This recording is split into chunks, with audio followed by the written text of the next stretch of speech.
Let's talk today about compounded thyroid medication. It's a big part of what we do at Dakota PrecisionRx Labs, and there's many reasons to compound.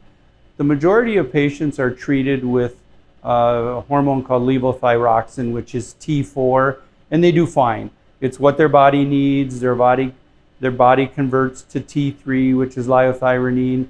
So balance of thyroid is T4 to T3 ratios. Sometimes people don't convert. Sometimes they have an autoimmune disorder to their own thyroid. That's where compounding comes into place.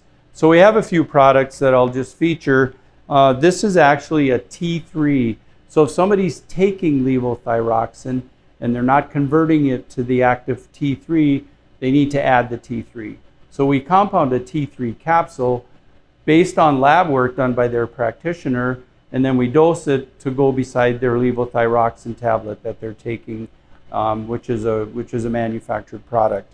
In some patients, it's hard to target that combination therapy and get the dose right, so we literally make T4, T3 combinations. So again, according to lab work, we're trying to create the exact dose that that patient needs, and sometimes it takes some trial and error. The body's going to readjust.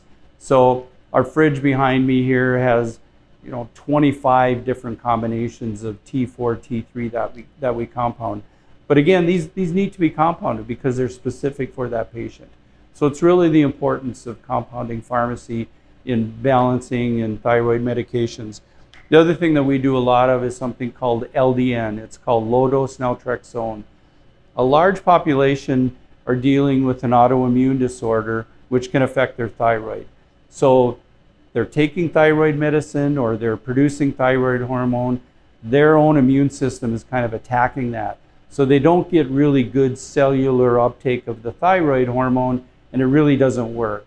So to treat that underlying autoimmune, it's really popular to use something called LDN or low-dose naltrexone for those people. Their Hashimoto's have a really, really high antibody, which can be tested, and if that's deemed positive, it's been difficult for years to know what to do. In the last 10 years, we've learned that low-dose naltrexone really helps treat those high antibodies in those Hashimoto patients. So there's just some insight into how critical thyroid hormone is, how complicated it is, and how compounded thyroid medication can help answer your thyroid dilemma for you.